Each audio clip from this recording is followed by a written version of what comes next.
Risk is part of everyday laboratory operations, and organisations that understand and embrace risk are more likely to succeed.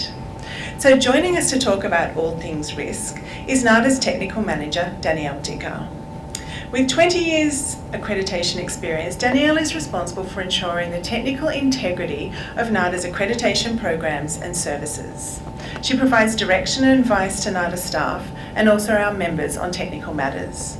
Danielle also represents NATA on various ILAC and APAC peer evaluations.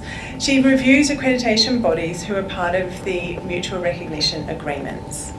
So please put your hands together and welcome to the stage, Danielle Dicker.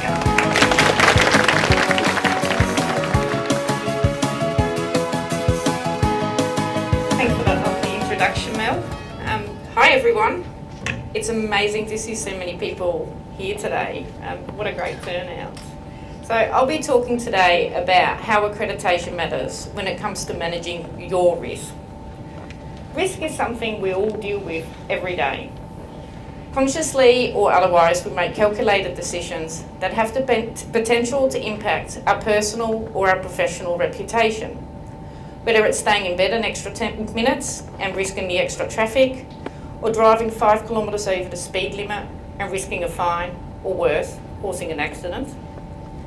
Or potentially a decision in your laboratory that will impact your results in the short or the long term. Today, I'm going to share my perspectives and the benefits on managing risk, how the ISO conformity standards are increasingly becoming more risk-focused, and how risk can empower laboratory managers and laboratory staff when it's reframed the right way. Your laboratory results are your product, and for most of you here today, accreditation is the trust and confidence that you can take to market to demonstrate the confidence that others can have in the reliability of your results. Accreditation is at the heart of successful risk management, and leading laboratories understand and embrace this. Accreditation provides laboratories with increased credibility, better customer confidence, and better access to markets. But importantly, it also provides laboratories with a framework for identifying, assessing, and evaluating the effectiveness of their risk management strategies. Laboratories that ignore or choose to delay taking risk into account throughout their organisation risk adverse impact on their results, their staff, their clients, and their reputation, and irreversible damage to trust and credibility of their organisation. I don't need to tell you that running or working in a laboratory is a hazardous occupation, fraught with risk on a daily basis. Laboratories deal with hazardous materials, complex instrumentation, intricate processes, and the results of their work can have a significant impact on human or animal health, safety, or the environment. There are many types of risks which can be encountered in a laboratory, some of which are on the screen. Accreditation helps laboratories to incorporate risk-based thinking into everyday operations. It can help identify and mitigate risks, prevent errors and accidents, and continuously improve operations. Risk is inherent in the work that you do. You can't escape it, but you can reframe it.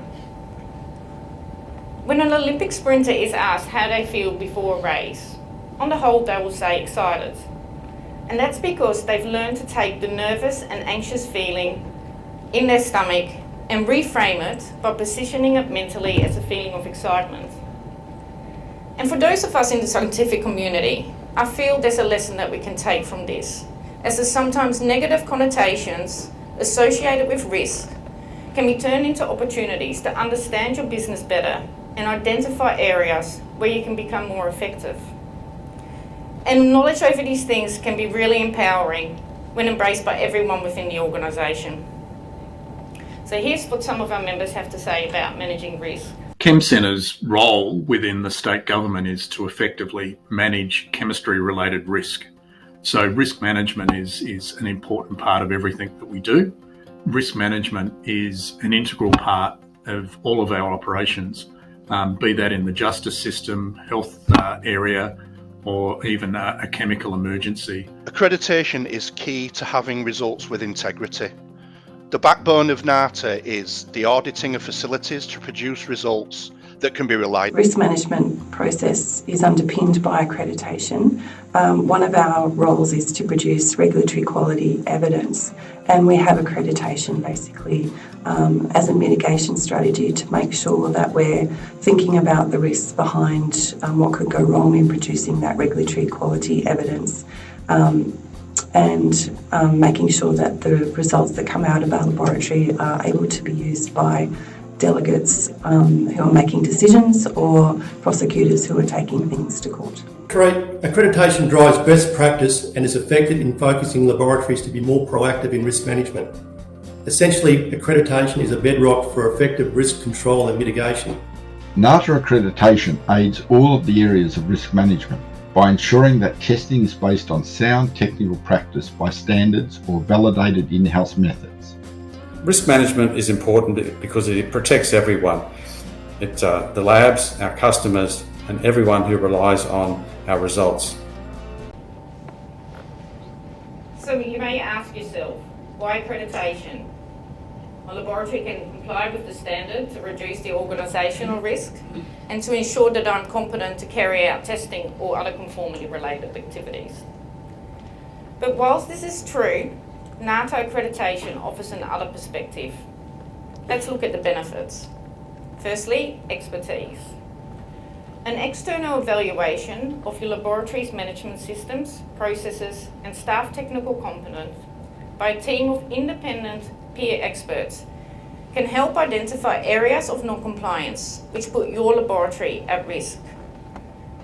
Recommendations for improvement may also be identified. By addressing these non-compliances and recommendations, you can mitigate risk and improve the overall quality of your laboratory services. Think about all those times you've written an email or a letter. You've proofread what you've written, you've run it through the spell checker, perhaps you've even read it a second or third time, only to have an independent person review it for you and pick you up on a word or a sentence that doesn't make any sense. Having NATA and our independent technical assessors assessing your systems and processes will cast a fresh eye on your operations. Next, standards. Accreditation ensures that your laboratory meets established standards for testing, calibration, inspections, and other related services. It looks at all aspects of a service, including, for example, the testing environment, your equipment, staff resources, and their competence. Following these standards can help reduce the risk of errors and inconsistencies in your laboratory's operations, which can lead to inaccurate results, failed experiments, and even potential harm to human, animals, or the environment, not to mention the extra cost. Continuous improvement. Laboratories are required to participate in ongoing proficiency testing and other quality assurance programs. These activities are one example of processes that can help control potential risk. Accreditation also encourages your laboratory to continually review and improve its processes to mitigate risk and improve efficiency. Think quality control processes, equipment maintenance, ongoing staff training, and internal audits. It gets everyone in the right mindset to improve, never settling for the status quo.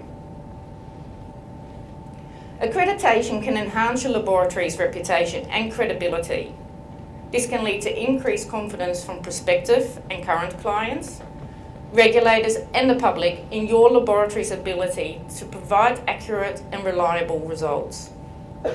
Those laboratories that can demonstrate risk-based thinking and apply effective risk management strategies can attract and retain clients, reduce liability risks, protect their interests and avoid costly legal disputes. Now let's have a look at risk in the spotlight. Up until the end of the 20th century, the main focus of risk management in many laboratories was on workplace health and safety to ensure the safety of staff, contractors and visitors from hazards in the workplace. And this was greatly due to legislative requirements for workplace health and safety across all work sites and not just laboratories. Some laboratories operating in the health sector were aware of the need to incorporate clinical risk into their risk management plans and practices to ensure the safety of patients. But once again, the push came from the external environment with the introduction of mandatory reporting requirements of adverse events to patients by Commonwealth and state health authorities. Risk management has always been implicit in the accreditation standards that NATA accredits against, although it did have some explicit focus in ISO 15189 for medical laboratories and ISO 17020 for inspection bodies. But in 2017, ISO 17025, the most common conformity assessment standard and a normative reference, was revised. And one significant change was the introduction of risk-based thinking applied to the requirements.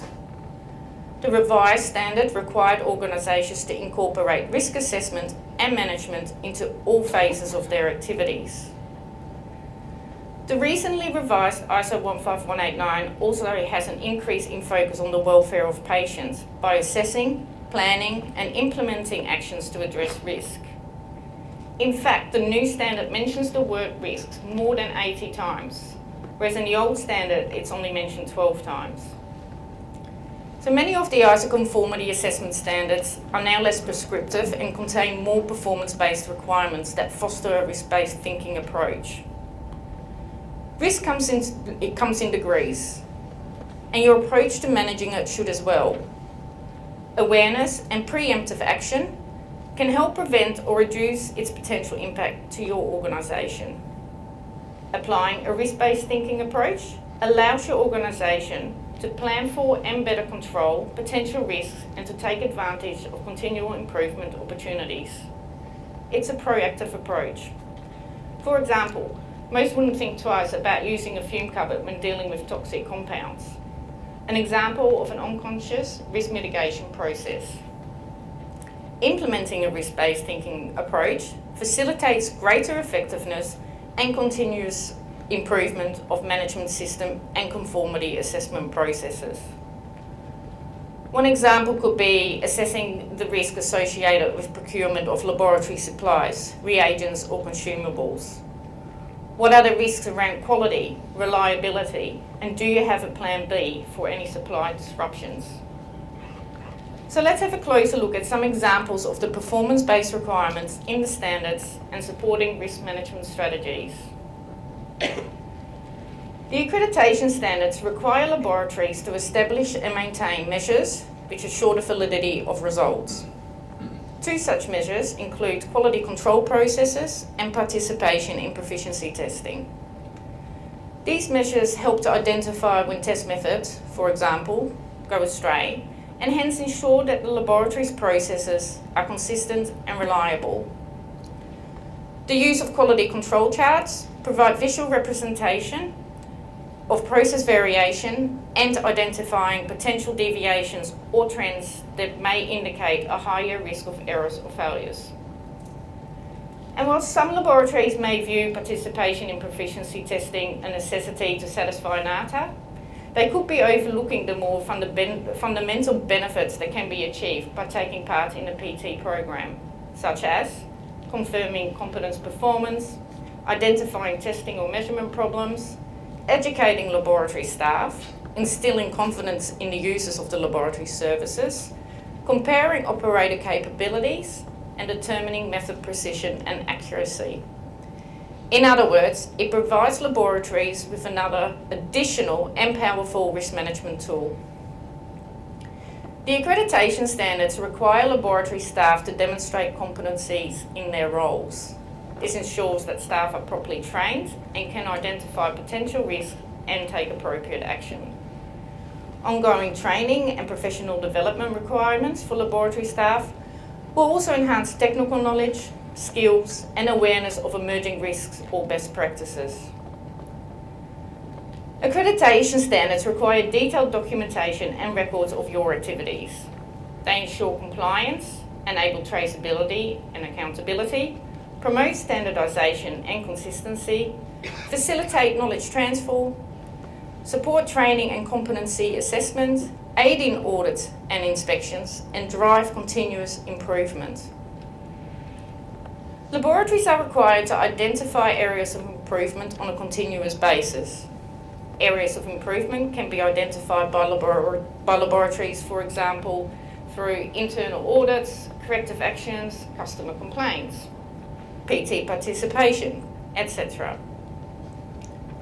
By conducting method validation and method verification, laboratories can effectively mitigate risks associated with inaccurate or unreliable analytical results. These processes provide assurance of method performance, aiding compliance with regulatory requirements, and support the delivery of reliable and trustworthy analytical data to your clients or stakeholders. Today you've heard how accreditation provides the flexibility to your organisation to grow and improve by managing risk. Whilst accreditation is voluntary, an organisation that chooses to be accredited to a recognised standard inspires confidence to the end user, because regular, impartial oversight is a great motivator for continuous improvement.